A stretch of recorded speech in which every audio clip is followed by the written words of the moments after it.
heureusement, j'ai pensé à relever les équivalences de pages entre l'édition Coeuré et celle de... Enfin, les équivalences de paragraphes entre l'édition Coeuré et celle d'Apune. Alors, je précise, je ne parle pas en termes de pages, parce que ça varie évidemment d'un tirage à l'autre, mais pour l'essentiel, pour le traité de la réforme de l'entendement que nous avons commencé à étudier aujourd'hui, il existe deux numérotations. Ni l'une ni l'autre ne remontent à Spinoza. Elles sont le fait des éditeurs. Alors il y a d'une part une numérotation qui est celle d'Apune, que vous trouvez dans les différentes versions de sa traduction, qui est en 72 paragraphes. Et d'autre part, une numérotation qui est plus courante, qui remonte à une édition du XIXe siècle en Allemagne, celle de Broder, et qui est reprise par Coeuré dans l'édition Vrin. Et je pense qu'elle est reprise par un certain nombre d'autres éditeurs dans différents pays. Donc je vais essayer de vous indiquer, dans la mesure du possible, à chaque fois les deux types de références pour que vous ne vous perdiez pas. Alors, avant d'étudier le traité à fond l'entendement, il faut avoir un certain nombre de choses présentes à l'esprit. Premièrement, c'est un texte inachevé. Il a été publié par les amis de Spinoza après sa mort dans l'édition posthume. Donc nous ne savons pas ce que Spinoza en aurait fait, nous ne savons pas comment il l'aurait conclu, même si nous avons quelques indices dans la partie déjà rédigée.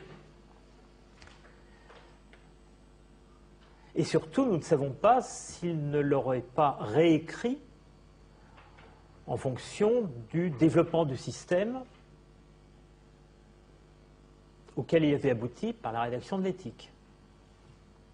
La préface, l'avertissement au lecteur que les amis de Spinoza ont mis en tête de leur publication dit que c'est un texte qui a été écrit il y a très longtemps. C'est probablement un des deux premiers textes de Spinoza. Donc, première chose à constater, c'est un texte inachevé avec tout ce que cela implique comme difficulté conceptuelle. Deuxième remarque, à qui est-il adressé? Alors on peut répondre de deux façons possibles.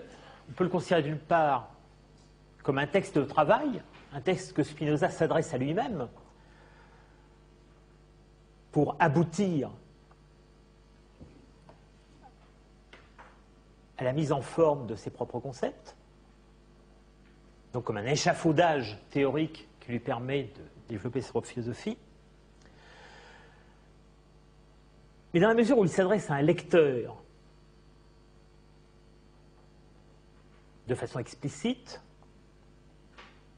on peut aussi penser qu'il vise un certain public très précis et le vocabulaire utilisé dans le texte, comme aussi les discussions que l'on constate, par exemple, dans les premières lettres à Oldenburg. Donc, je résume, le traité à fond de l'entendement est un écrit de jeunesse inachevé, publié par les amis de Spinoza au posthume. Deux remarques à faire avant d'en aborder la lecture. Premièrement, c'est un texte inachevé, avec tout ce que cela implique d'incertitude conceptuelle, d'incertitude sur son statut, sur ce que Spinoza en aurait fait s'il avait pu le terminer ou le reprendre après la rédaction de l'éthique. Deuxièmement, ce texte de jeunesse, à quel lecteur s'adresse-t-il? Alors, deux réponses possibles. On peut considérer qu'il s'adresse à Spinoza lui-même, dans la mesure où c'est un texte de travail où il aborde sa propre progression qui fait qu'il est en train de devenir spinoziste. On peut aussi considérer, puisqu'il y a des références explicites au lecteur qui devra lire de telle ou telle façon, qui devra attendre la suite avant de critiquer, etc., on peut admettre qu'il y a un lectorat virtuel visé par Spinoza et qui est, pour le dire vite, les tenants de la nouvelle philosophie, c'est-à-dire les cartésiens au sens large, ceux que la critique actuelle a tendance à appeler les cartésio-spinozistes.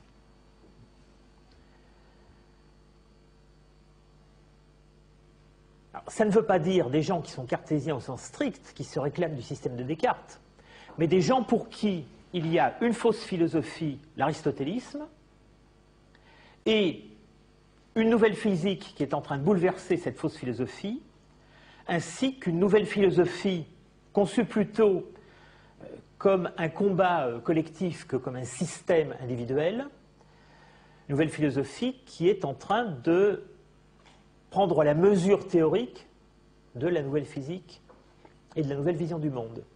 Donc, pour ces gens, il y a une espèce d'indistinction dans la référence à Descartes, dans la référence à Bacon, pour certains la référence à Hobbes. Spinoza se situe sur ce terrain-là. Donc ça n'est pas une situation dans un système fermé. Ils ne sont pas strictement cartésiens et ils ne sont évidemment pas encore strictement spinozistes, puisque le spinozisme n'existe pas en tant que tel. Mais ils se situent sur un terrain commun où les arguments que l'on discute, c'est la question de la certitude, la question de la méthode, la question de l'entendement, la question du développement de la science, c'est-à-dire des questions que l'on agite dans le milieu qui a lu Bacon, qui a lu Descartes, qui a lu Hobbes. Alors, si on veut donner des noms, on peut le faire facilement. C'est par exemple des gens comme Peter Balling, Jarek Yelles, Ludwig Meyer, ceux que vous trouvez dans la correspondance de Spinoza. Ça pourrait même être des gens comme Oldenburg, le secrétaire de la Société royale, ou des gens comme Welthuizen, qui est un de ceux qui plus tard polémiquera avec Spinoza, mais qui introduit la pensée de Hobbes en morale et en politique et la physique de Descartes et de Galilée en sciences de la nature. Donc tout un milieu assez hétérogène en définitive, mais qui est plutôt uni par l'anti-aristotélisme que par telle ou telle thèse particulière.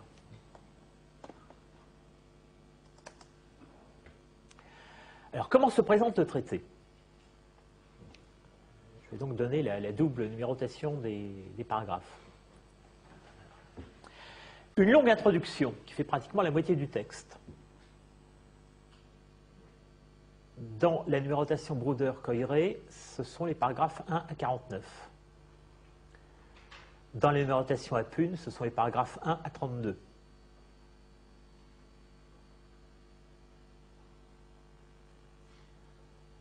Alors, le plan de l'introduction est donné après coup dans le dernier paragraphe, c'est-à-dire dans le paragraphe 49 chez Coiré et 32 chez Apune.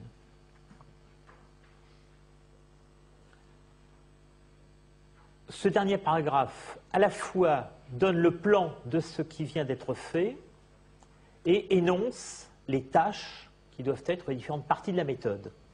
Donc je vous lis ce paragraphe pour que ce soit clair. Revenons maintenant à notre dessin. Nous avons, premièrement, déterminé la fin vers laquelle nous nous appliquons à diriger toutes nos pensées. Donc, premier mouvement de cette introduction, les paragraphes 1 à 17 chez Coiré, déterminer la fin vers laquelle nous appliquons à diriger toutes nos pensées. Nous avons reconnu, deuxièmement, quelle est la perception la meilleure à l'aide de laquelle nous puissions parvenir à notre perfection. Donc, deuxième mouvement, paragraphes 18 à 29.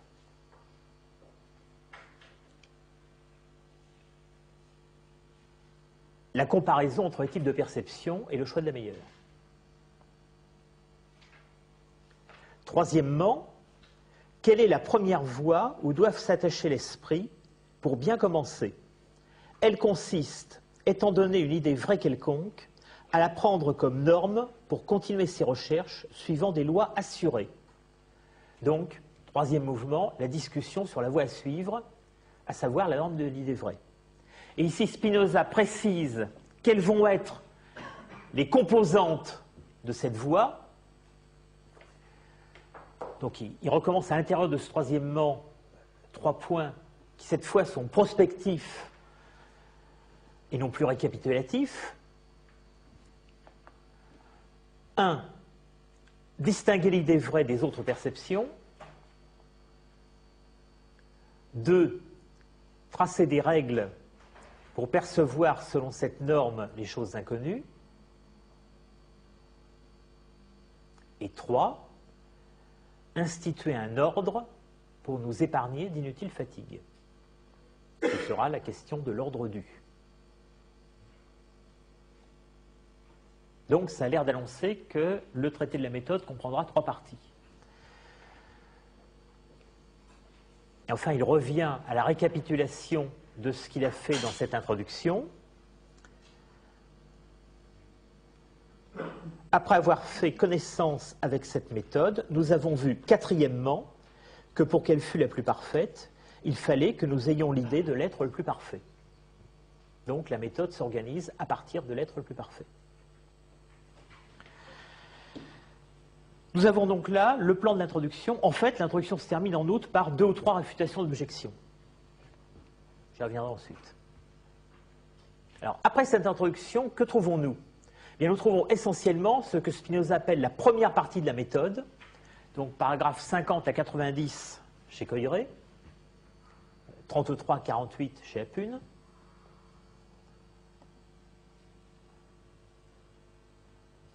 Celle donc qui consiste à distinguer l'idée vraie des autres perceptions. Alors, quelles sont ces autres perceptions ? Il y en a 3. L'idée fictive, l'idée fausse, l'idée douteuse. L'idée fictive à partir du paragraphe 52, Coiré, je donne uniquement Coiré. L'idée fausse à partir du paragraphe 66, l'idée douteuse à partir du paragraphe 77. Vous remarquez que le premier contraire du vrai, ce n'est pas le faux, pour le Spinoza des années 1160. Le premier contraire du vrai, c'est la fiction. Et on va construire la détermination de l'idée fausse et celle de l'idée douteuse à partir de l'idée de fiction, comme dérivée de l'idée de fiction. Cette partie comporte 2 annexes, l'une sur la mémoire et l'oubli, paragraphe 80-83, et l'autre sur les problèmes de l'imagination et du langage, paragraphe 84-90.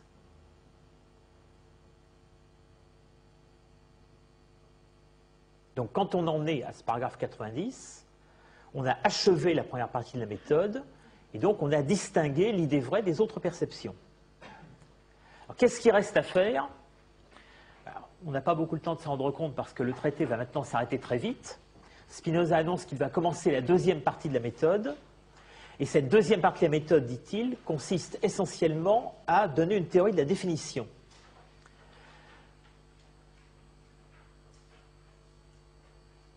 Donc cette deuxième partie de la méthode comprend les paragraphes 91 à 110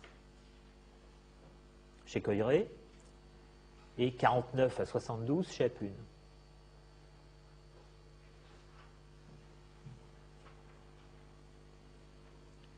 Alors, sur la théorie de la définition, Spinoza a juste le temps de dire à quelles règles elle doit obéir, paragraphe 91-99, puis de se poser la question de savoir comment découvrir la définition, et pour ça, dit-il, il faut savoir ce qu'est l'entendement. Et le texte s'interrompt ici, au moment où Spinoza énumère les propriétés dont la définition de l'entendement doit rendre compte. Ensuite, reliqua desiderantur, le reste manque.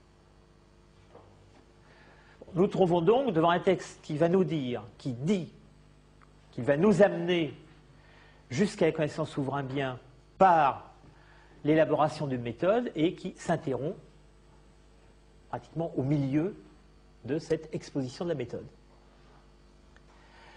Alors, vous remarquerez que la structure du texte elle-même, s'il y a une difficulté qui tient à l'inachèvement, il n'y en a pas qui tient à la structure du texte.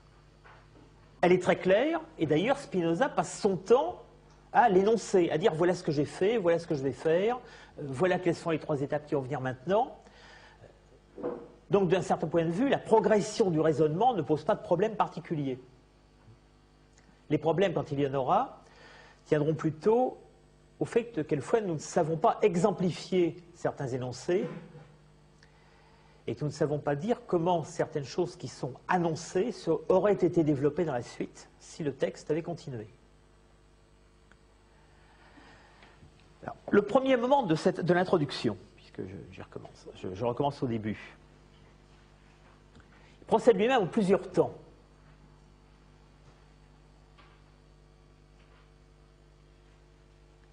Quelque chose qu'on pourrait appeler un temps de la conversion, puis un temps de l'orientation, puis, pour utiliser un terme cartésien, un temps de la provision. Alors, je commence par le temps de la conversion. Là, j'appuie sur le texte à plume. Première phrase. L'expérience m'avait appris que toutes les occurrences les plus fréquentes de la vie ordinaire, l'expression vie commune serait plus exacte, sont vaines et fausses. Alors, quel est le mot important ici? On pourrait penser que c'est le mot expérience, ça m'est arrivé de le penser. On pourrait aussi se demander si ce n'est pas le mot vie. Mais à condition, bien entendu, de ne pas prendre le terme vie comme un terme qui va de soi, ou plutôt de le prendre à la fois comme un terme qui va de soi et en même temps comme un terme technique. En effet, si vous parcourez rapidement, disons, les 3 premières pages du texte, vous voyez qu'il commence donc par une phrase qui parle des occurrences de la vie ordinaire.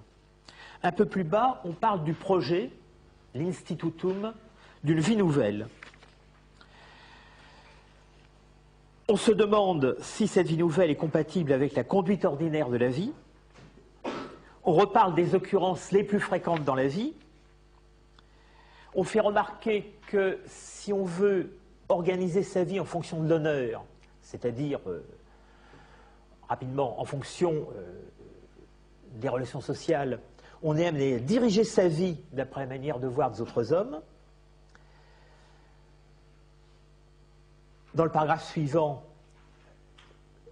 Spinoza reparle 2 fois, 3 fois de l'idée de vie nouvelle. Et ensuite, donc c'est la fin du paragraphe 2 chez Apune, ça va être quelques paragraphes plus loin de la traduction Coiré. Il est amené à faire une comparaison entre celui qui cherche à réorganiser sa vie et le malade atteint d'une affection mortelle. C'est-à-dire 2 pages après le début du texte, le texte commence par l'idée de vie, et 2 pages après le début du texte, on va arriver à l'idée de mort. Et là, elle insiste un peu.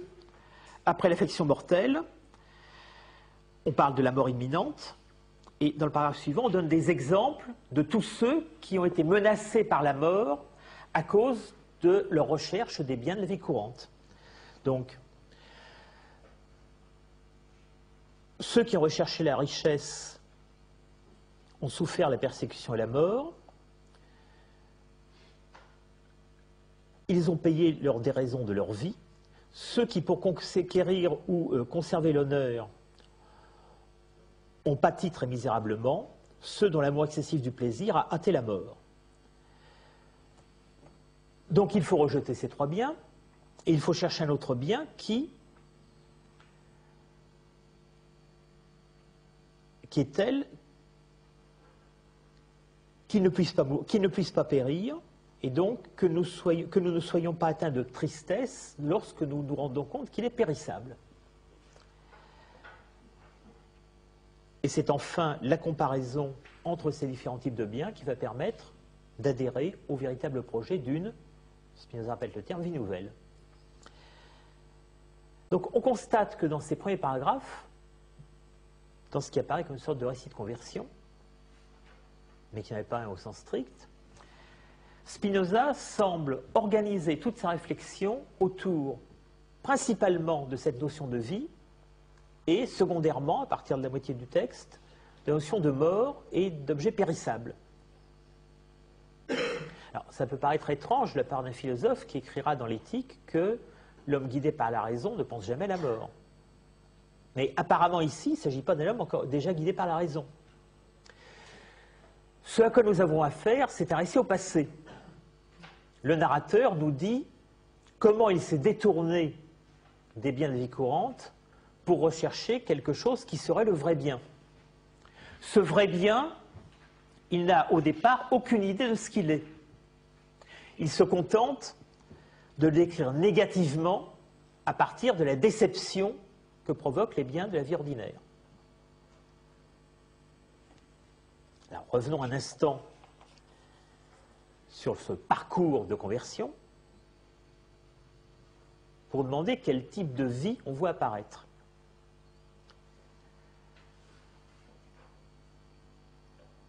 Première remarque, avant de parler de la vie ordinaire, j'ai dit tout à l'heure que ce texte se situe dans un espace cartésien, condition de prendre le cartésianisme au sens large. Mais la notion de vie, ce n'est pas une notion qui est première, qui est centrale dans le cartésianisme. Et si on avait encore une hésitation là-dessus, il suffit de regarder ce que Spinoza dit de la vie dans les Cogitata Metaphysica, c'est-à-dire dans sa première publication, qui aura lieu probablement 1 an ou 2 ans après la rédaction de ce traité. On voit que donner un sens particulier à l'idée de vie, entre l'étendue et la mens, là, ça lui semble quelque chose de difficile à penser. Donc finalement, il ne donne à l'idée de vie pas d'autre sens que le dynamisme interne des choses, c'est-à-dire ce qui dans l'éthique se rappelle le conatus. Il a donc du mal à avoir une pensée du vivant au sens strict. Alors, qu'est-ce qu'on va voir surgir ici, dans ces premières pages? Effectivement, quand même quelque chose que une pensée du vivant, puisque on verra dans les derniers paragraphes, la vie s'opposait à la mort. Conserver sa vie, c'est ne pas mourir, ne pas périr, ne pas s'exposer au danger. Bon, on a donc une première définition, si on veut, minimale de la vie, comme la prolongation de l'existence animale, le contraire de la mort, c'est-à-dire le sens le plus courant du terme. Mais il est clair que quand on regarde les premières phrases, ce n'est pas de ce sens-là de la vie qu'il s'agit. Quand Spinoza dit « L'expérience m'avait appris que toutes les occurrences les plus fréquentes de la vie ordinaire sont vaines et futiles », il ne s'agit pas de la vie au sens de vivant. Il s'agit plutôt, pourrait-on dire, de la vie au sens de vécu. C'est-à-dire non pas la simple continuation de la circulation du sang et de la respiration, des phénomènes biologiques, organiques, mais autre chose, à savoir le fait que l'individu, celui qui ici dit « je », et apparemment aussi les lecteurs à qui il s'adresse, ont une continuité dans leur vie, que dans cette vie, il arrive un certain nombre de choses, les occurrences les plus fréquentes, une vie où il y a des événements qui ne sont pas tous d'ordre biologique. Donc c'est ce que j'essaie de résumer par le terme de vie au sens de vécu et non plus au sens de vivant. On pourrait dire, non pas une vie animale, mais une biographie. Une biographie dans laquelle, à certains moments, on peut continuer comme avant, ou on peut au contraire décider de changer sa vie. Donc vous voyez bien qu'ici, le terme de vie joue sur le passage de la vie organique, simple opposé de la mort,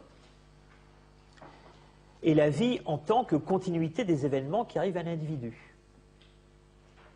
Alors qu'est-ce qu'il nous en dit de cette continuité?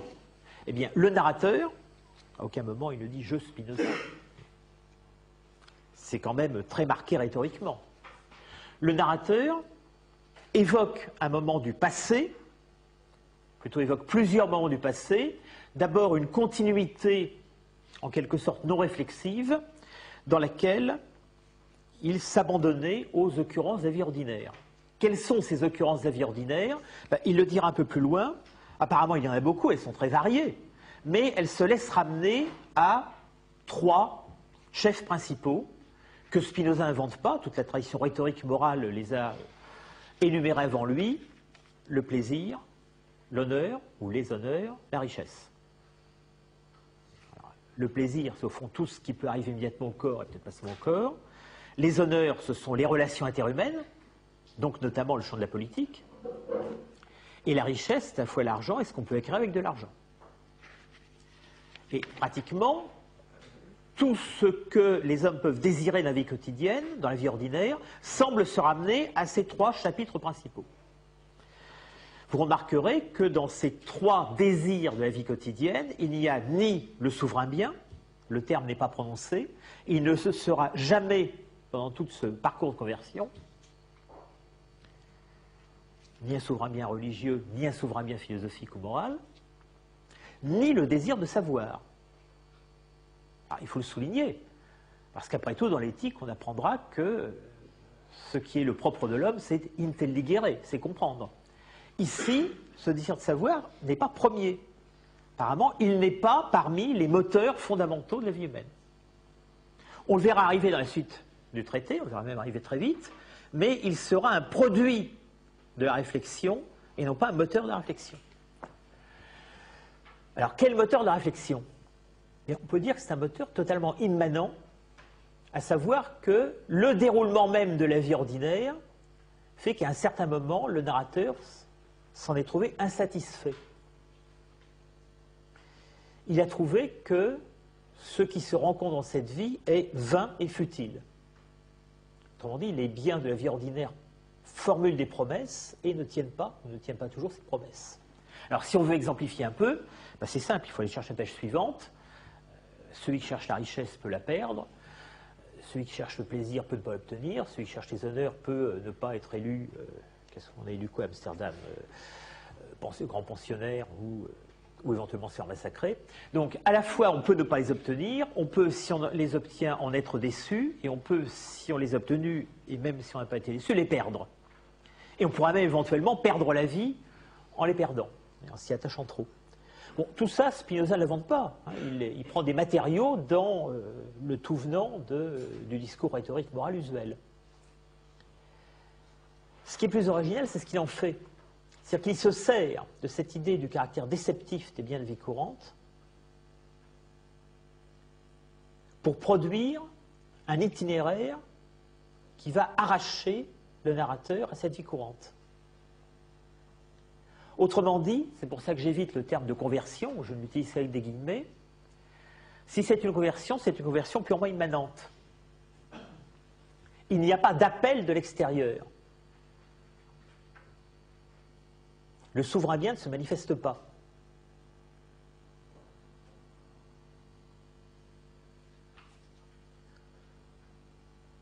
Et du coup, on comprend pourquoi Spinoza n'appelle jamais dans tout ce passage les biens de la vie courante des faux biens. Parce que pour les appeler des faux biens, il faudrait déjà posséder un vrai bien à quoi on pourrait les comparer.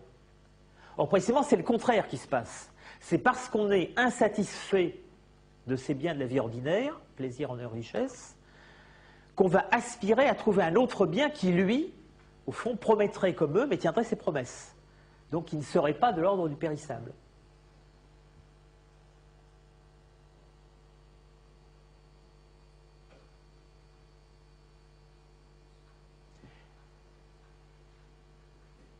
Il faut donc bien voir qu'au début de l'itinéraire qui est décrit dans ce prologue, le narrateur ne sait rien du vrai bien, si ce n'est qu'il y aspire. Il n'y a ni révélation, ni même contenu de la certitude cherchée. Il y a donc toutes les raisons d'être hésitant, puisque les biens de la vie courante, quel que soit leur désagrément, au moins ils sont là, ils sont disponibles, alors que le bien recherché, lui, on ne sait même pas s'il existe. Donc la certitude semble être plutôt attachée au bien ordinaire qu'au vrai bien. Donc Spinoza décrit une longue période d'incertitude pendant laquelle le narrateur hésite entre continuer sa vie usuelle ou bien commencer une vie nouvelle, ou plutôt encore essayer de faire coexister les deux, jusqu'à ce qu'il se rende compte qu'il soit impossible d'aboutir à une telle coexistence. Alors, ce qui va le faire basculer définitivement dans le camp de la recherche du vrai bien, c'est la considération du caractère périssable et mortel des biens de vie courante. Non seulement ils peuvent disparaître, mais ils peuvent encore, c'est le passage que je citais tout à l'heure, mener à la mort celui qui les recherche et s'y attache.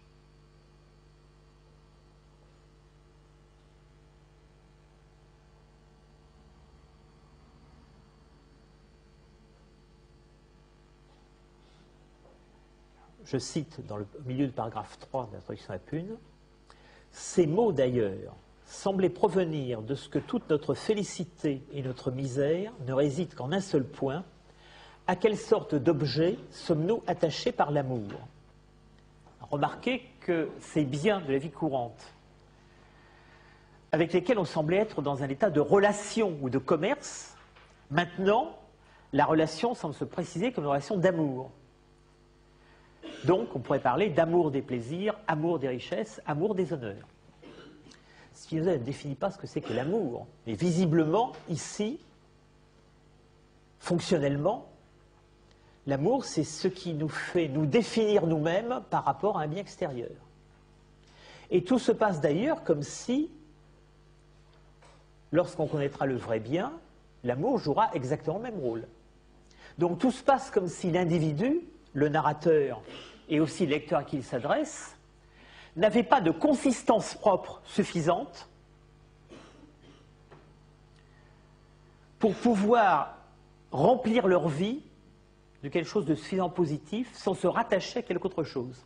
Tout se passe comme si l'individu ne pouvait se définir que par rapport à un bien extérieur. Toute la question étant de savoir lequel.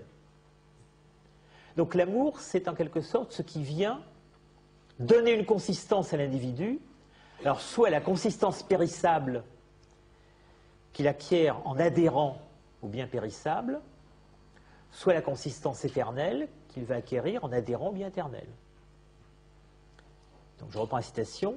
Ces mots d'ailleurs semblaient provenir de ce que toute notre félicité et notre misère ne résident qu'en un seul point: à quelle sorte d'objet sommes-nous attachés par l'amour?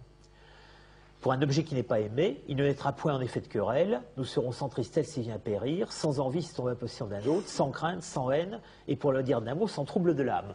Autrement dit, si on tourne la phrase, c'est parce que nous aimons un objet que nous sommes soumis à la tristesse, à la crainte, à l'envie, à la querelle et au trouble de l'âme. Donc on voit tout d'un coup apparaître très rapidement quelque chose comme une théorie des passions, mais une théorie des passions qui n'est évoquée qu'en tant que conséquence de notre adhésion à un objet d'amour extérieur. Donc si un objet n'est pas aimé par nous, au fond, nous n'avons aucune passion qui viendra trouver notre âme. Donc la question sera de savoir quels seront les objets qui vont engendrer en nous des affects. Toutes ces passions sont au contraire notre partage quand nous aimons des choses périssables, comme toutes celles dont nous venons de parler. Et c'est là que le basculement se produit.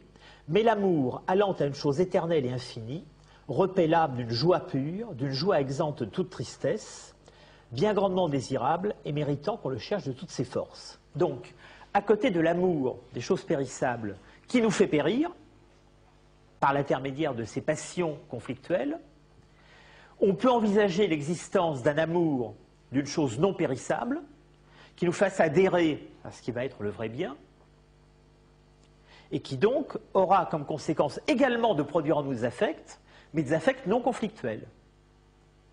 Non conflictuels qui ne périront pas et qui ne nous feront pas périr. C'est la joie pure, exempte de toute tristesse. Bon, tout cela commence à nous faire déterminer un peu plus le vrai bien et le type d'attachement que nous allons avoir à son égard, mais cela ne nous dit pas encore, sinon négativement, les raisons que nous allons avoir de nous y attacher. Négativement, bien sûr, nous savons maintenant que les autres biens nous emmènent à la mort. Alors qu'est-ce qui se passe? Eh bien, il se passe que la méditation elle-même, encore une fois de façon immanente, produit sa propre solution, fournit elle-même la réponse à ces questions. En effet, Spinoza conclut cet itinéraire. Un seul point était clair: pendant le temps du moins que mon esprit était occupé à ses pensées, il se détournait des choses périssables et sérieusement pensait à l'institution de vie nouvelle. Cela me fut une grande consolation. Le mal, je le voyais, n'était pas de nature telle qu'il ne dût céder à aucun remède. Autrement dit, le simple fait de réfléchir à ces questions commence déjà à nous engager dans la voie. Donc, on voit bien que par deux fois, l'itinéraire est un itinéraire marqué au signe de l'immanence. C'est l'insatisfaction des biens de la vie courante qui me mène à en chercher un autre, et quand j'hésite entre l'autre et les biens de vie courante, je me rends compte que le fait même de réfléchir à cette question est déjà en lui-même le début d'un détachement à l'égard de ses biens. Donc je commence déjà, en réfléchissant à cette question positive et non plus à la poursuite du plaisir, de la richesse, des honneurs, je commence déjà à ressentir quelque chose de cette joie pure et sans mélange de tristesse. Donc une deuxième fois, l'itinéraire passe d'une étape à l'autre uniquement par l'intérieur. Et c'est pourquoi le narrateur conclut que finalement il s'est mis à la recherche de ce vrai bien.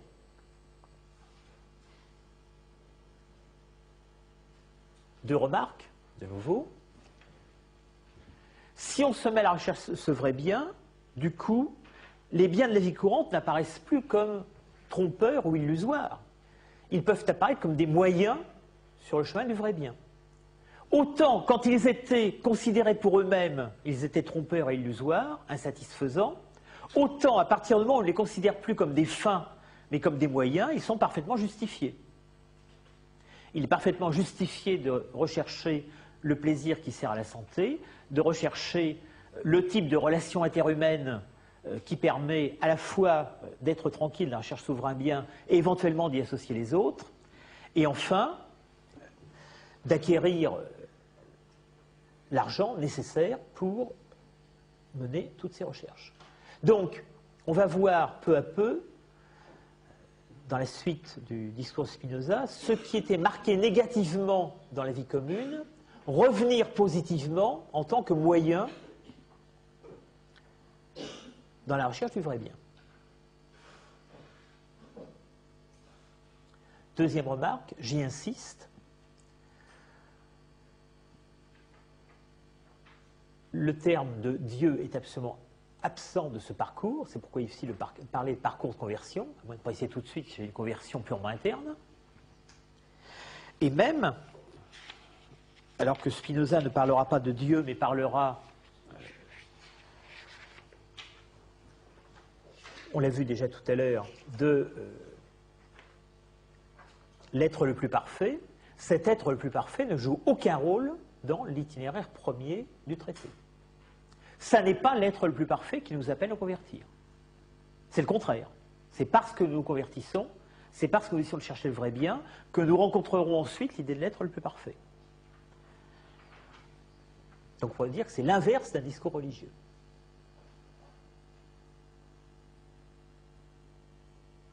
Alors ici, à la fin de ce paragraphe 4 de la traduction à Pune, le style change. Le ton du texte change. Spinoza dit toujours « je », mais ça n'est plus un « je » qui parle au passé, il ne nous raconte plus l'histoire de conversion. Donc, il ne se présente plus en orateur, et dans l'ensemble du texte, dans l'ensemble du traité jusqu'à la fin, il ne se présentera plus jamais en orateur. Le « je » qui parle maintenant est un « je » qui parle au présent, c'est un « je » définitionnel. Je me bornerai à dire ici brièvement ce que j'entends par un bien véritable et aussi ce qu'est le souverain bien. Et en fait, il va définir qu'au surcoup, le bien, le mal, le vrai bien, le souverain bien, la perfection. C'est-à-dire toute une série de termes classiques de la philosophie, mais qu'il va redéfinir à sa façon à lui. Alors, on commence par le bien. Pour l'entendre droitement, il faut noter que bon et mauvais se disent en un sens purement relatif. Une seule et même chose pouvant être appelée bonne et mauvaise, suivant l'aspect sous lequel on la considère. Ainsi en est-il de parfait et d'imparfait. Donc, premier énoncé, première définition, la relativité du bien et du mal. Cette idée de la relativité du bien et du mal, on la trouve dans tous les textes de Spinoza. Saint-Topos, qu'on retrouve dans le court traité, dans le traité théologico-politique et dans l'éthique, pratiquement dans les mêmes termes. L'idée de la relativité du mal, c'est une idée qui appartient à la tradition philosophique. On lit, sous la plume de beaucoup de philosophes et théologiens, que le mal n'est rien en lui-même, il ne se définit que par rapport au bien. L'originalité de Spinoza, qui n'est pas une originalité totale, c'est d'appliquer cette idée de relativité également au bien. Le mal est relatif, mais le bien aussi. Parce que tous les deux représentent des points de vue sur les avantages ou les avantages des choses. Je dis que c'est une originalité qui n'est pas absolue. Pourquoi? Parce qu'il y a quelqu'un avant Spinoza qui a déjà dit cela, c'est Thomas Hobbes. Une des thèses essentielles de Hobbes, c'est que le bien et le mal sont relatifs, qu'il n'y a pas de bien et de mal absolu. Sauf qu'il faut ajouter tout de suite que Hobbes en déduit que, puisque le bien et le mal sont des notions relatives, l'idée de souverain bien n'a aucun sens. Alors, la caractéristique de Spinoza, c'est qu'il reprend la radicalisation hobbesienne de l'idée de relativité du bien et du mal, mais qu'il va quand même réintroduire l'idée de souverain bien. Simplement, ça va l'obliger à réintroduire cette idée sur d'autres bases que celles de la tradition philosophique. Alors, c'est quelque chose qu'on va souvent constater chez Spinoza, par exemple dans le livre 4 de l'éthique. Il commence par critiquer un concept traditionnel, et ensuite il réintroduit méthodologiquement une notion qu'il a critiquée. Mais il la réintroduit en indiquant dans quelles limites il va l'utiliser. Bon, ici, dans le trait de la réflexion de l'entendement, il ne donne pas d'exemple pour nous faire comprendre en quoi les notions de bien et de mal sont relatives. Mais dans des textes parallèles, par exemple dans le court traité ou dans les pensées métaphysiques, avec Euctéta, il donne un exemple, celui d'un personnage biblique qui donne à Absalom un bon conseil. Simplement, ce conseil se révélera bon pour certains et mauvais pour d'autres. Le même conseil, évidemment, peut être bon pour celui qui va gagner la bataille et mauvais pour celui qui la perdra. Donc chaque chose chaque objet réel est, pourrait-on dire, au-delà du bien et du mal. Ce qui est bien ou mal, bon ou mauvais,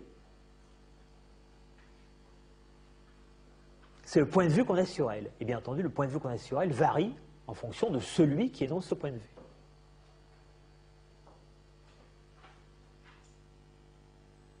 Alors, je reprends la phrase qui concerne parfait et imparfait. Après avoir énoncé que le bien et le mal sont relatifs, il dit « Ainsi en est-il de parfait et imparfait.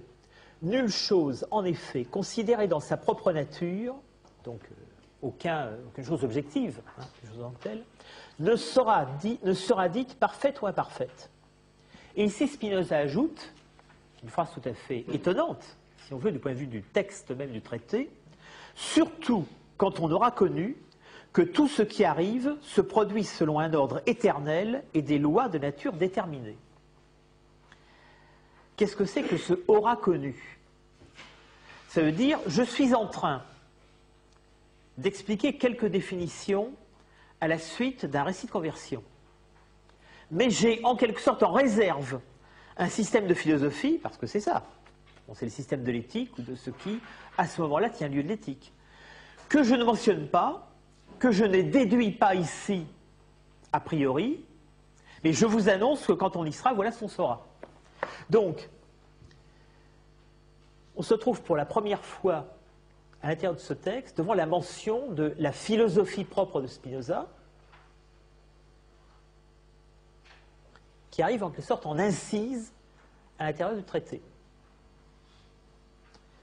Il faut bien voir que le trait de la fin de l'entendement décrit une certaine réflexion qu'on peut rapidement appeler une réflexion méthodologique, qui est d'un certain point de vue préalable à la construction de philosophie, mais d'un autre point de vue, cette philosophie est déjà construite.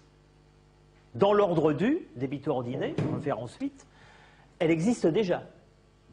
Donc il y a un certain nombre d'incises dans le texte qui font référence au futur, à ce qu'on établira ou à ce que le lecteur connaîtra, indépendamment du discours méthodologique dans lequel on se trouve maintenant.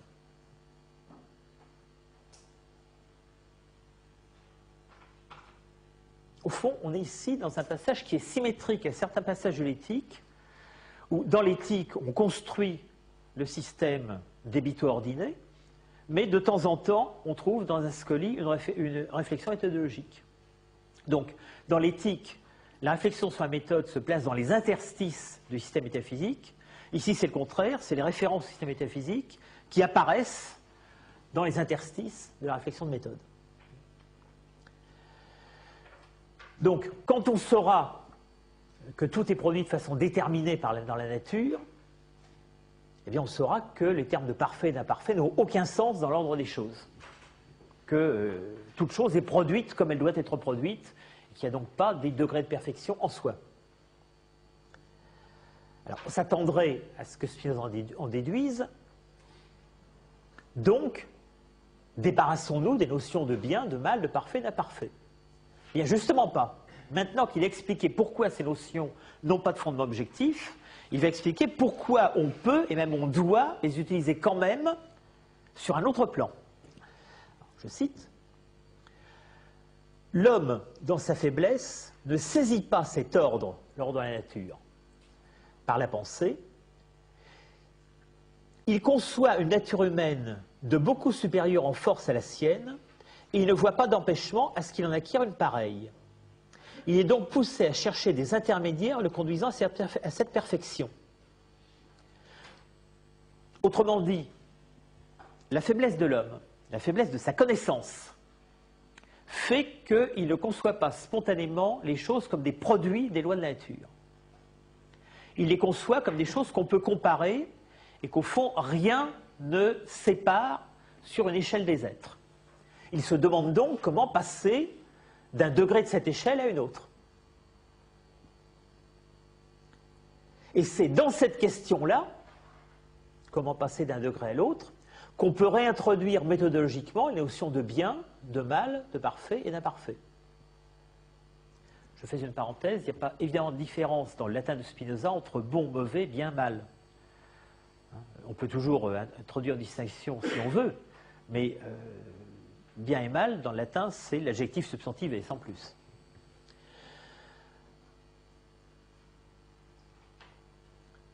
Donc, tant que l'homme est en position de faiblesse, on pourrait dire, et il l'est toujours, même si cette faiblesse est peu à peu réduite. Tant que l'homme est dans une position de faiblesse, il ne voit pas d'empêchement à ce qu'il acquiert une force supérieure à la sienne, il est poussé à chercher des intermédiaires le conduisant à cette perfection. Dès lors, tout ce qui peut servir de moyen pour y parvenir est appelé bien véritable. Donc voilà une définition secondaire du bien. Le bien, c'est ce qui permet à l'homme de passer d'un état de faiblesse à un état de plus grande force. C'est ce qui lui permet de monter des degrés vers ce qu'il se représente comme être la nature humaine supérieure. Et donc, dès lors, on peut aussi définir le souverain bien. Le souverain bien, c'est d'arriver à jouir, avec d'autres individus s'il se peut, de cette nature supérieure. Donc le souverain bien, c'est d'arriver au sommet de ce que l'homme, dans son état de faiblesse, se représente comme la nature humaine supérieure. Autrement dit, même la définition de souverain bien tient à l'état d'impuissance de l'homme. Remarquez qu'en définissant le souverain bien, Spinoza ajoute cette formule « arriver à en jouir avec d'autres individus s'il se peut ». C'est-à-dire que d'emblée, dans la définition de souverain bien, il y a un élément interhumain. Le souverain bien, ce n'est pas quelque chose que je vais chercher pour moi tout seul. Mais en même temps, Spinoza ne propage pas l'illusion selon laquelle tous les hommes arriveraient spontanément au souverain bien. D'où le « s'il se peut ». Donc on voit affirmer tout de suite, dès que Spinoza commence à définir positivement les notions avec lesquelles il va construire sa démarche méthodologique, et par ailleurs la notion de dans le système, on voit affirmer à la fois l'idée que le souverain bien a un caractère collectif, qu'il implique des relations interhumaines, et d'autre part que ce caractère interhumain n'est pas donné, ou que sa totalité n'est pas donnée. C'est ce qu'exprime la formule complexe, avec d'autres individus, s'il se peut. Et le s'il se peut doit être compris comme autant qu'il est possible. Donc ça implique, on le saura plus tard, que certains individus peuvent être amenés vers le souverain bien, que d'autres resteront en chemin et que d'autres seront totalement rétifs à se mettre eux-mêmes en chemin.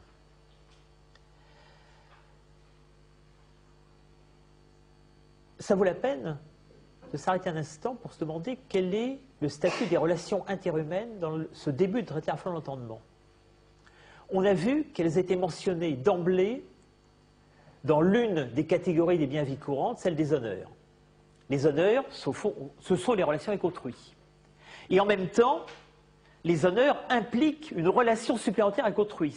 Dans la recherche, tous les hommes sont en relation avec autrui, mais celui qui recherche les honneurs a une relation supplémentaire, c'est-à-dire que comme il a besoin de l'approbation d'autrui pour arriver aux honneurs, il est amené à imiter autrui ou à imiter les opinions ou les préjugés d'autrui pour pouvoir se concilier la sympathie d'autrui.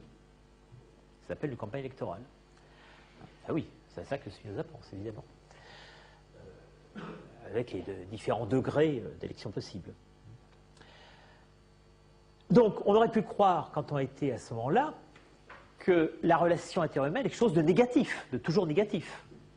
C'est quelque chose qui nous embarque dans l'imitation des préjugés, dans la recherche d'un bien indéfiniment périssable, et ainsi de suite. Or, nous voyons ici la même relation interhumaine reparaître autrement dans la recherche souverain bien. Autrement dit, entre l'homme qui recherche les biens vie courante, et notamment les honneurs, et l'homme qui recherche les souverains biens, il n'y a pas de différence là-dessus. On sait dès le début, l'un et l'autre cherchent à le faire de façon commune, cherchent à le faire de façon collective. Simplement, dans la recherche souverain bien, ça ne sera pas en imitant les préjugés d'autrui que l'on procédera. Ce sera peut-être au contraire en amenant autrui à imiter des modèles communs. C'est une thèse qu'on retrouvera encore tout à la fin de l'éthique. Spinoza affirmera dans l'éthique que tous les hommes souhaitent que les autres hommes vivent suivant leurs critères à eux, mais il ajoutera que le philosophe souhaite que les autres hommes vivent suivant la raison, c'est-à-dire suivant son critère à lui. Donc encore une fois, sur ce point-là, il n'y a pas de différence entre l'homme guidé par la raison et l'homme qui n'est pas guidé par elle.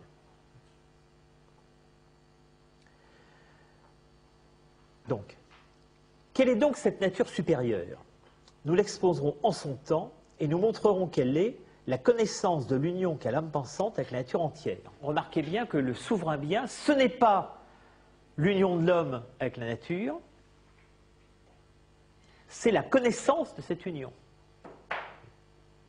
Là aussi, on n'est pas très loin de ce que dira l'éthique sur le souverain bien comme intelligere, comme compréhension.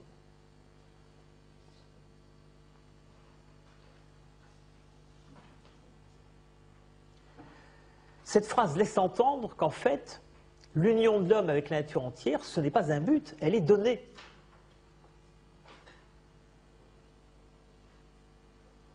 Que nous le sachions ou pas, nous sommes unis avec la nature entière. Ce n'est pas ça le but de la recherche du vrai. Le souverain bien, ce sera de la connaître. Alors, j'insiste là-dessus parce que dans les interprétations panthéistes ou mystiques de Spinoza, on fait souvent comme si le but recherché par l'auteur du traité de l'entendement, c'était une union avec Dieu, une union avec la nature. En fait, ce que Spinoza semble dire ici simplement, c'est que cette union est déjà donnée, tout simplement, par les relations de chacun des individus avec le reste de la nature, c'est-à-dire par les relations de causalité et de production. Simplement, dans l'état du donné, ces relations de causalité existent, mais nous ne les connaissons pas.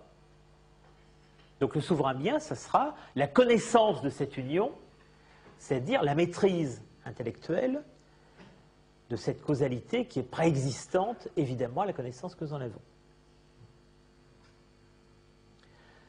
Donc telle est donc la fin à laquelle je tends, acquérir cette nature supérieure et faire de mon mieux pour que beaucoup l'acquièrent avec moi. Car c'est encore, il le répète, une partie de ma félicité de travailler à ce que beaucoup connaissent clairement ce qui est clair pour moi, de façon que leur entendement et leur désir s'accordent pleinement avec mon propre entendement et mon propre désir. C'est la première fois que le terme entendement apparaît ici dans le texte. Je rappelle que le titre traité de la réforme de l'entendement, traité de l'émendation de l'entendement, si vous voulez, n'est pas de Spinoza, il a été donné par les amis qui ont publié le texte. En fait, il correspond assez bien au contenu. Pour parvenir à cette fin, il est nécessaire d'avoir de la nature une connaissance telle qu'elle suffise à l'acquisition de cette nature supérieure. En second lieu, de former une société telle qu'il est à désirer pour que le plus d'hommes possible arrivent au but aussi facilement et sûrement qu'il se pourra. Donc, les deux buts par lesquels nous arriverons au souverain bien, c'est d'un côté à lire sur le plan de la connaissance, de l'autre à lire sur le plan de la société. Donc la visée épistémologique et la visée politique sont indissociables pour Spinoza dans la recherche souverain bien.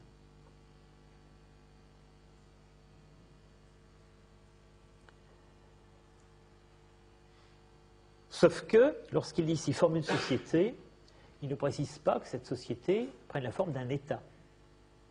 Après tout, on pourrait penser que c'est simplement un cercle d'amis ou une société savante. À ce degré de la réflexion, la politique spinoziste n'est pas immédiatement une politique étatique ou une politique de pacte social. Ça n'est pas son problème à ce point. Alors, il en déduit un certain nombre de tâches intermédiaires. Bon, je ne m'y attarde pas. La morale, l'éducation, la médecine, la mécanique. Mais toutes ces tâches, dit-il, sont secondaires par rapport à la tâche principale qui est, je cite encore, « Avant tout, cependant, il faut penser au moyen de guérir l'entendement et de le purifier, autant qu'il se pourra au début, de façon qu'il connaisse les choses avec succès, sans erreur et le mieux possible. » Donc, la première tâche, ça va être l'emendatio intellectus, ce qu'on traduit ordinairement par la réforme de l'entendement. C'est celle-là qui apparaît maintenant comme la clé de la démarche vers le souverain bien. Donc nous trouvons effectivement en termes de vrai, en termes d'intellectus. Nous en sommes maintenant au désir de savoir et au désir de méthode du savoir. Mais il faut bien voir qu'il faut 4-5 pages pour en arrêter là, pour en arriver là. Nous sommes partis d'une question qui était au fond la question du bien. Les biens de vie courante, le vrai bien. Les biens périssables, le bien impérissable. Les biens qui font périr, le bien qui ne nous fera pas périr. Et la réflexion sur le bien et le passage des biens de vie courante au vrai bien nous a amené à l'idée de la connaissance de la nature et à la nécessité de développer les sciences et d'abord de réformer l'entendement. Autrement dit, ce qui va apparaître comme le thème central du traité, la réforme de l'entendement et la recherche du vrai, donc la question de la méthode, n'était pas son thème initial. Tout ce long prologue aura servi à nous faire passer d'une question au fond éthique à la question épistémologique. Le désir de savoir n'est pas un désir premier.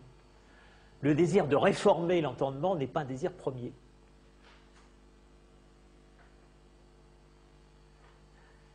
Nous n'avons ici le désir de savoir et donc de trouver une méthode de savoir en réformant l'entendement que parce que c'est un moyen pour nous diriger vers le vrai bien. Effectivement, là, on pourrait marquer nettement la différence entre Spinoza et, par exemple, Bacon ou Descartes. Dans un univers baconien ou cartésien, tout se passe comme si le désir de savoir et d'édifier des sciences était premier. Ici, il apparaît comme dérivé, essentiel, mais dérivé. Mais une fois qu'il est là, il s'installe pour longtemps, pour toute la suite du traité. Et on découvrira dans la suite que précisément, il se confond avec le bien. Mais il est exclu qu'on le sache d'emblée.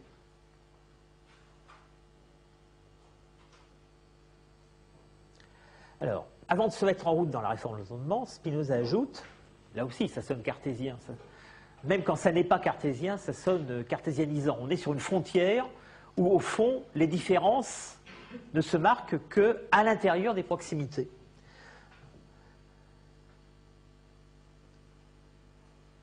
Pendant que nous travaillons, pendant toutefois que nous sommes occupés de cette poursuite et travaillons à maintenir notre entendement dans la voie droite, il est nécessaire que nous vivions. Donc nous retrouvons une nouvelle fois l'idée de vie. Nous sommes donc obligés avant tout de poser certaines règles que nous tiendrons pour bonnes et qui sont les suivantes. On a donc là, au fond, une éthique par provision. Quelles sont ces règles? Il y en a 3, exactement comme il y avait 3 biens de vie courante. Première règle, mettre nos paroles à la portée de vulgaire et agir d'après sa manière de voir dans tout ce qui ne nous empêche pas d'atteindre notre but. Donc, c'est l'équivalent de la recherche des honneurs. Sauf que là, il ne s'agit plus de rechercher les honneurs, mais simplement d'édifier des relations sociales telles que ça ne nous empêche pas, version négative, de poursuivre notre but. Mais en même temps, si ça s'arrêtait là, ça serait purement manipulatoire. Bon, il s'agit de tenir les ignorants à distance pour qu'ils ne nous gênent pas dans la poursuite de la science souverain bien. Mais en même temps, nous trouverons ainsi des oreilles bien disposées entrant dans la vérité. Autrement dit, cette première règle, cette règle des relations sociales, celle qui remplace la recherche des honneurs, à la fois, elle permet que l'homme qui cherche le souverain bien ne soit pas gêné par autrui, mais elle lui en permet en même temps d'entraîner la majeure partie possible d'autrui, des autres, vers la recherche, même recherche de la vérité. Deuxième règle, des jouissances de la vie, prendre tout juste ce qu'il faut pour le maintien de la santé, donc c'est ce qui correspond à ce qui est dans la recherche des biens vie courante et la recherche du plaisir. Et troisième règle, rechercher enfin l'argent ou tout autre bien matériel, autant seulement qu'il en ait besoin pour la conservation de la vie, donc on retrouve encore ce thème, et de la santé, et pour nous conformer aux usages de la cité, en tout ce qui n'est pas opposé à notre but. Autrement dit, on voit que l'argent lui-même est réhabilité dans la mesure où il sert à la fois les deux premiers buts, les usages de la cité, règle 1, la vie et la santé, règle 2, et en même temps le but plus lointain, à savoir la recherche du vrai bien. Et ici on se retrouve à la fin du paragraphe 8 de la Pune, à la fin de cette première partie, de cette deuxième partie du prologue.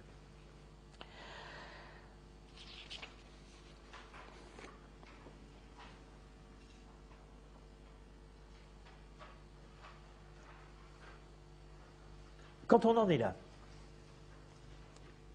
Spinoza va procéder à une démarche qu'on va retrouver dans ses autres écrits, et notamment dans le livre de l'éthique, qu'on retrouve ailleurs sous le nom de genre de connaissance, et qui ici prend d'autres formes, qui est l'énumération d'un certain type de mode de perception. Je vous rappelle que le terme perception chez Spinoza, comme d'ailleurs souvent au VIe siècle, est synonyme de connaissance. Dans le langage philosophique ultérieur, perception a pris un sens proche de sensation. Ce n'est pas du tout de ça qu'il s'agit. Sous la plume de Spinoza, perception, ça veut dire pratiquement la même chose que connaissance ou concept. Simplement, quand on dit perception, Spinoza a l'impression qu'on insiste plus sur la dimension passive de la connaissance que sur sa dimension active. C'est pourquoi, par exemple, dans l'éthique, il précisera qu'il aime mieux le terme de concept que celui de perception, parce qu'on voit mieux le caractère actif de l'entendement que son caractère passif. Donc, mode de perception, c'est bien la même chose que ce qu'il appellera ensuite genre de connaissance. Simplement, il faut bien voir qu'ici, ils ne vont pas être introduits de la même façon.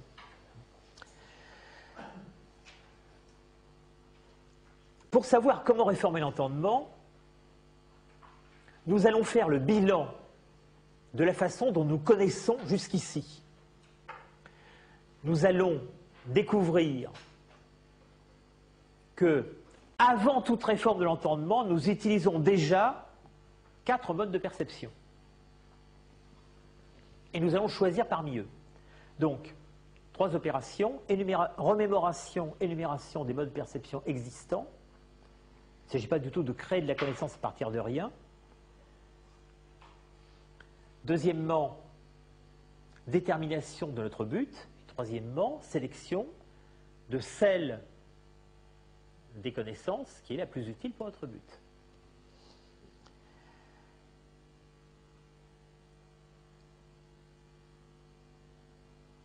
Ces modes de perception, ils sont donc découverts comme déjà là. Ça veut donc dire qu'à l'époque où je me contentais de rechercher plaisir, honneur et richesse, j'utilisais déjà sans doute ces modes de perception. Ou bien je voyais d'autres les utiliser. L'expérience chez Spinoza est toujours collective. Il y a ce que moi j'ai ressenti, ce que j'ai vécu, ou ce que je vois les autres ressentir ou vivre. Donc, les 4 modes de perception ici ne sont pas produits par un raisonnement. Ils sont décrits dans une expérience épistémologique antérieure. Il y a au fond un vécu de la perception, comme il y a eu un vécu éthique au début de l'itinéraire qui a été décrit. Donc ici encore, nous sommes dans la description immanente de ce que l'individu possédait ou de ce qu'il voit d'autres posséder, puisqu'il veut mentionner mathématicien. Maintenant, si on regarde le livre 2 de l'éthique, quand on voit l'énumération des 3 genres de connaissances. Quelle différence trouve-t-on? Bon, à part le fait qu'il y en a 3 dans l'éthique, ici il y en a 4, ça ne change strictement rien, puisque le premier genre dans l'éthique recouvre les 2 premiers modes ici. Donc c'est exactement pareil. Alors, si on observe la série, c'est pareil. Alors, où se trouve la différence? C'est que dans l'éthique, ils ne sont pas donnés dans une remémoration. Ils ne sont pas énumérés comme déjà là. Dans l'éthique, ils sont analysés dans leur mode de production. Spinoza, dans l'éthique, explique ce que c'est que le corps humain, comment l'agencement propre du corps humain a pour corollaire l'imagination, et comment le fonctionnement naturel de l'imagination produit le premier genre de connaissance. Autrement dit, il ne dit pas « je constate que jusqu'ici j'ai connu de telle façon », il dit « nous savons que la disposition du corps humain produit la connaissance imaginative ». De même, le deuxième genre de connaissance, c'est le cœur du 3e mode ici, ne va pas du tout être remémoré, il va être produit à partir de l'idée de notion commune. Nous savons qu'il y a un certain nombre de propriétés qui sont communes à notre corps et aux autres corps. Dans ces conditions, les idées qui correspondent à la rencontre de ces corps ne peuvent qu'être adéquates. C'est donc la base, le fondement du deuxième genre de connaissance, et ainsi de suite. Autrement dit, la différence fondamentale entre la série des modes de perception dans la forme de l'entendement et la série des genres de connaissances, elle tient au type d'ouvrage dans lequel on les découvre. Dans l'éthique qui procède d'ébito ordiné, suivant l'ordre dû, donc qui produit les énoncés d'ordre géométrique, les genres de connaissances sont produits à partir des connaissances que nous avons concernant le corps humain et la structure correspondante de l'esprit humain. Ici, on n'a aucun présupposé concernant ce qu'est le corps, je crois que le terme de corps n'est jamais apparu, aucun présupposé concernant la structure de l'esprit. On se contente de faire le bilan empiriquement de ce que notre expérience épistémologique nous a appris. Alors, quels sont les 4 modes de connaissance? Je vais rapidement, c'est bien connu. La connaissance par ouï-dire ou par signe, la connaissance par expérience vague. Bon, ces deux-là sont donc réunis dans l'éthique dans le premier genre de connaissance. Ensuite, le 3e mode, donc l'équivalent du 2e genre de connaissance de l'éthique. La perception, l'essence d'une chose se conclut d'autre chose, mais non pas adéquatement. Donc une vérité qui n'est pas adéquate. Et 4e, la forme supérieure, ce qui sera le 3e genre de connaissance dans l'éthique, une perception dans laquelle une chose est perçue par sa seule essence ou par la connaissance de sa cause prochaine. Remarquez que Spinoza est très elliptique dans ses descriptions. Alors, il les illustre par un exemple, qu'on retrouvera d'ailleurs dans l'éthique, qu'on retrouve dans à peu près tous les textes de Spinoza, avec toujours l'exemple, d'abord des exemples séparés, et ensuite l'exemple de la 4e proportionnelle, qui est l'exemple commun. Bon, je ne m'attarde pas sur l'exemple. Ce qui est important ici, c'est que Spinoza conclut quels sont nos buts quand nous utilisons la perception, donc nous utilisons les différents genres de connaissances. C'est paragraphe 17 à 20. Premièrement, connaître exactement notre nature, que nous désirons porter à ses perfections, et aussi de la nature des choses, une connaissance suffisante. Donc, premier but, la connaissance et de notre nature et de celle des autres choses. Deuxièmement, pouvoir faire ressortir les différences, les conformités, les oppositions des choses. Troisièmement, de façon à concevoir droitement à quoi elle se prête et quoi ne se prête pas. Quatrièmement, afin de comparer ce résultat avec la nature et la puissance de l'homme, par où se verra aisément la plus haute perfection où l'homme puisse parvenir. Autrement dit, si on résume ces 4 points, il s'agit de connaître à la fois la nature de l'homme et la nature des choses extérieures pour savoir comment développer sa puissance. Donc déjà, le but de la connaissance est, en fin de compte, conçu en termes de puissance.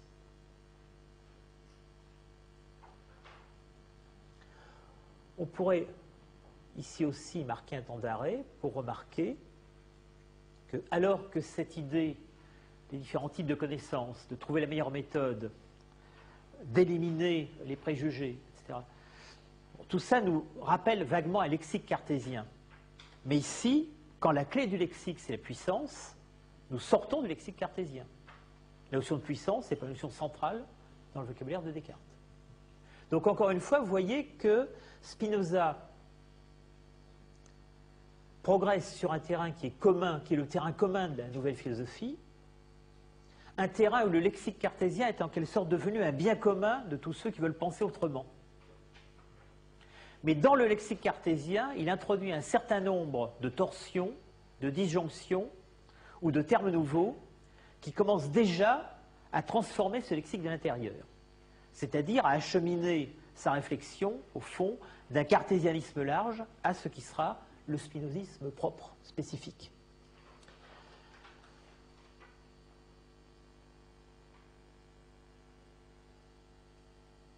Il faut remarquer, je reviens à ce que j'ai dit tout à l'heure à propos de la parenthèse sur quand on saura la connaissance de la nature, que bien entendu, tout ce qui est dit ici ne présuppose de la part du lecteur aucune connaissance des philosophies spinozistes.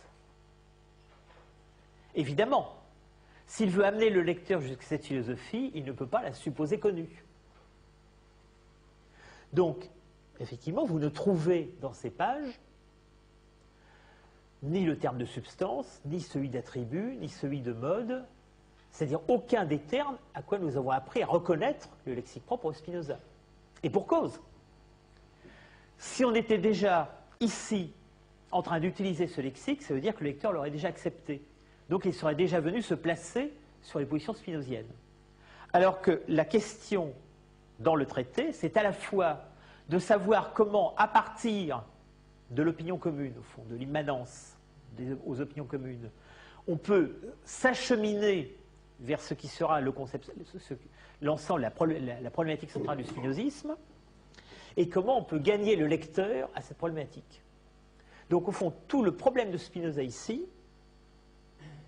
c'est d'aller d'une problématique commune, admettons celle de la nouvelle philosophie, à sa problématique propre, et en même temps du lexique commun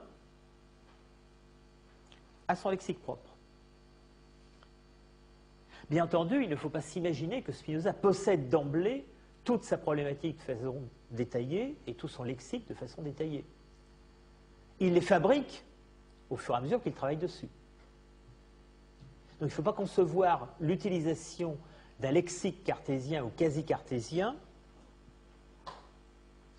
comme un artifice d'exposition. C'est en fait un moyen de travail. Ce à quoi nous sommes en train d'assister ici, c'est au procès de travail qui donne naissance à la problématique de Spinoza. Donc j'arrête ici. La conclusion de Spinoza, c'est évidemment qu'aucun des trois premiers genres, enfin aucun des trois premiers modes, à cause de leurs imperfections, ne peut être utile pour les buts qu'il a fixés, et que seul le quatrième va permettre de saisir l'essence adéquate de la chose, et c'est donc de lui que, citation paragraphe 25, nous devons nous servir principalement.